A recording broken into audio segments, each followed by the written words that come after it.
ষষ্ঠ স্কন্ধ দুলৰী। হে ৰাম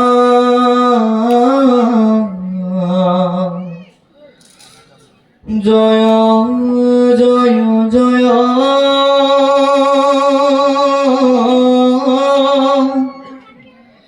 জগত জনক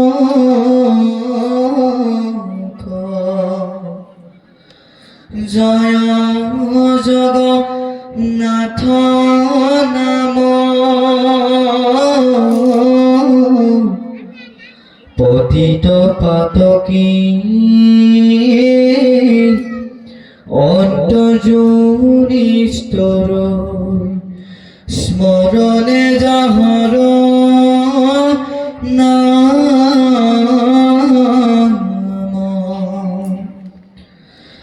যাহাৰ আজ্ঞা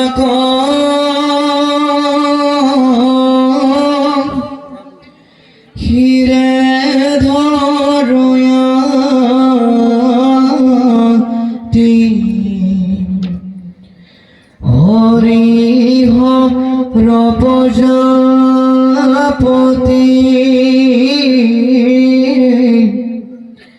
হে নয় ঈশ্বৰ কৃষ্ণ কৰহু সহস্ৰ কোটি প্ৰণতি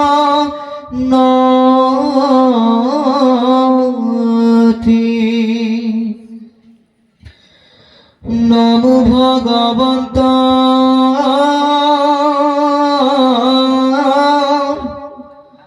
সততে কৰন্ত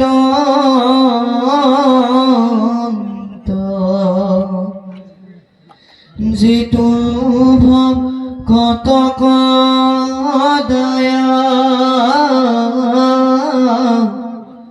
সৃষ্টি স্থিতি লয় কৰন্তে আশ্ৰয় কটাক্ষে যাহাৰ মায়া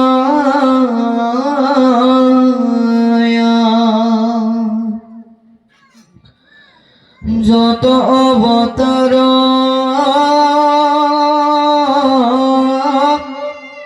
বিভূতি যাহাৰ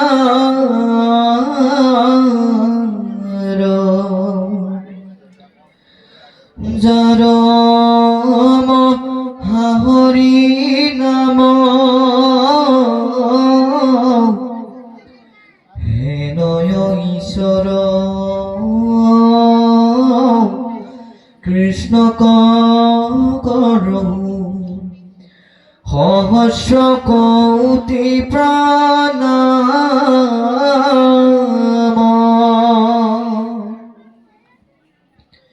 হে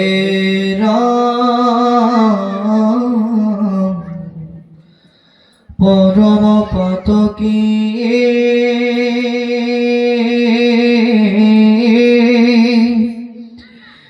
দ্বিজ জামিল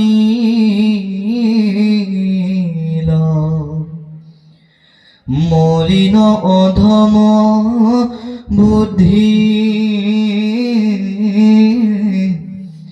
নাৰায়ণ বুলি পুত্ৰক দাকন্তে হিয়ৈ ভয় লমহাসুদ্ধি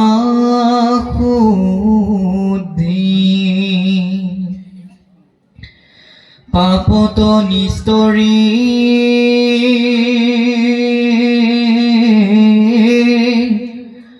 সংসাৰ কতৰি পাইলা বৈ কুণ্ঠত স্থান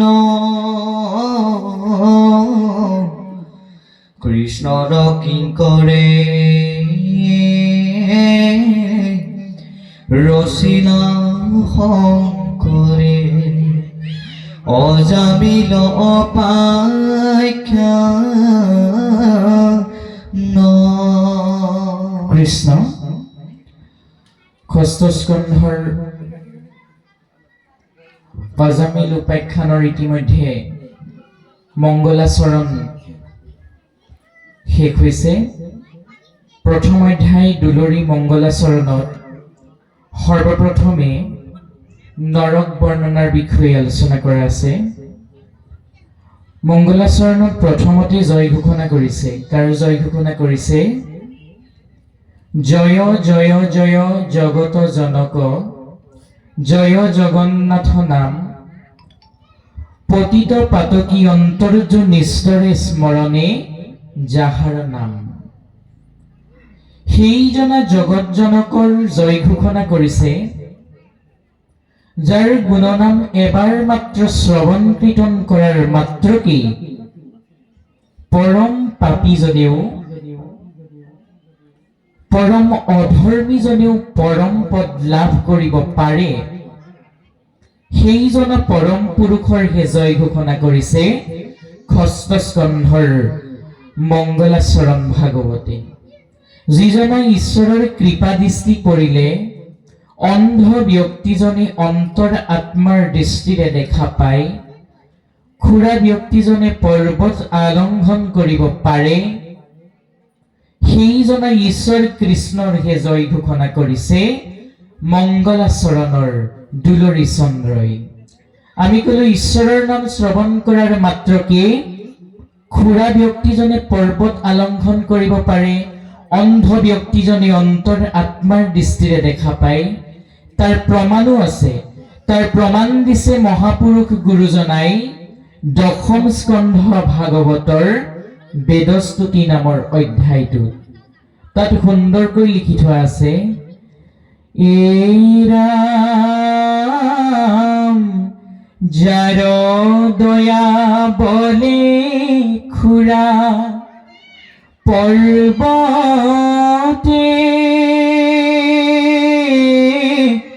চৰাৱে, মুখে ৰব নাহি যাৰ হিউক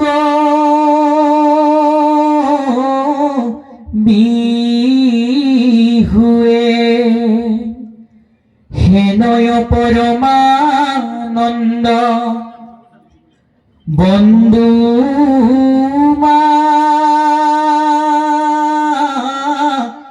ধবক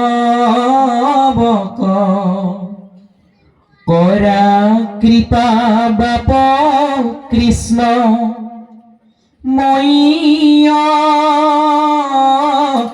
জ্ঞানিক।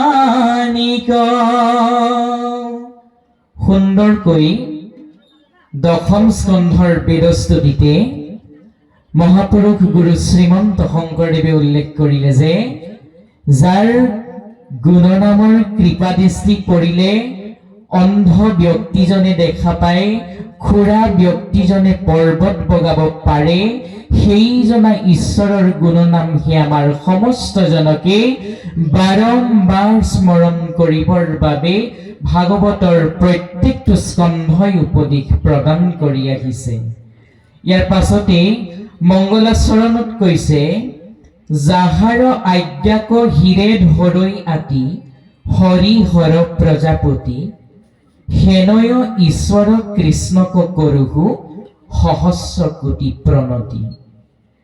সেইজনা ঈশ্বৰ কৃষ্ণৰ চৰণত বাৰম্বাৰ কোটি কোটিবাৰ প্ৰণিপাত কৰিছে মংগলাচৰণ ভাগৱতে। যিজনা ঈশ্বৰৰ আজ্ঞাক ব্ৰহ্মা বিষ্ণু আৰু সদাশিৱই পালন কৰি থাকে। যি ব্ৰহ্মৰ আজ্ঞামতে ব্ৰহ্মাই পালন, প্ৰভু ভগৱন্ত বিষ্ণুৱে সৃজন আৰু সদাশিৱই নাশ কৰি আছে। সেইজনা ঈশ্বৰ কৃষ্ণৰ চৰণত কোটি কোটিবাৰ প্ৰণিপাত জনাইছে মংগলাচৰণ ভাগৱতে। ইয়াৰ পাছৰ দুলৰী চন্দত উল্লেখ কৰিছে, নমো ভগৱন্ত সততে কৰন্ত, যিটো ভকতক দায়া, সৃষ্টি স্থিতি লয় কৰন্তে আশ্ৰয়, কটাক্ষে যাহাৰ মায়া। যত অৱতাৰ বিভূতি যাহাৰ, যাৰ মহাহৰি নাম, হেনয় ঈশ্বৰ কৃষ্ণক কৰোহো সহস্ৰ কোটি প্ৰণাম। যিজনা ভগৱন্তই দুষ্টক দমন আৰু শান্তক পালন কৰিবৰ বাবে, ধৰ্মক প্ৰতিস্থাপিত কৰি অধৰ্মক দূৰ কৰিবৰ বাবে প্ৰত্যেকটি যুগতেই যুগপন্থ ভাস্কৰ স্বৰূপে অৱতাৰিত হৈ আহিছে, সেইজনা প্ৰভু ভগৱন্তৰ চৰণত সহস্ৰ কোটিবাৰ প্ৰণিপাত নিবেদন কৰিছে মংগলাচৰণ ভাগৱতে। ইয়াৰ পাছতে কৈছে, পৰম পাতকী দ্বিজ অজামিল মলিন অধম বুদ্ধি, নাৰায়ণ বুলি পুত্ৰক ডাকন্তে সিও ভৈল মহা শুদ্ধি। ইয়াত সুন্দৰকৈ কৈছে যে পৰম পাপী পৰম পাতকী দ্বিজ অজামিলে মৃত্যুৰ সময়ত যেতিয়া যমদূতে অজামিলক নিবৰ বাবে তেওঁৰ ওচৰত উপস্থিত হলহি, যমদূতৰ কালমূৰ্তিক দেখি ভয়তে অজামিলে কি কৰিলে? নাৰায়ণৰ নাম স্মৰণ কৰিলে। কিন্তু তেওঁ জগতৰ ঈশ্বৰ প্ৰভু নাৰায়ণৰ নাম স্মৰণ কৰা নাছিল। কাৰ নাম স্মৰণ কৰিছিল? অজামিলৰ কনিষ্ঠ পুত্ৰ নাৰায়ণৰ নাম স্মৰণ কৰিছিল। কিন্তু অজামিলৰ কনিষ্ঠ পুত্ৰৰ নামো নাৰায়ণ আৰু জগতৰ পৰম ব্ৰহ্ম পৰম প্ৰভু ভগৱন্তৰো আন এটা নাম নাৰায়ণ। যাৰ ফলত অজামিলে স্মৰণ কৰিছিল নিজ পুত্ৰ নাৰায়ণক, আৰু কি কৰিলে? প্ৰভু ভগৱন্তৰ নাৰায়ণৰ বিষ্ণুদূতে আহি অজামিলক বৈকুণ্ঠলৈ লৈ গলহি। নাৰায়ণৰ নামৰ ইমানেই মহিমা, অজামিলে প্ৰকৃততে নিজৰ পুত্ৰৰ নামহে স্মৰণ কৰিছিল, যদুপতিৰ নাম স্মৰণ কৰা নাছিল। কিন্তু তেওঁৰ পুত্ৰৰ নামো নাৰায়ণ আৰু ঈশ্বৰ কৃষ্ণৰো অন্য এটা নাম নাৰায়ণ।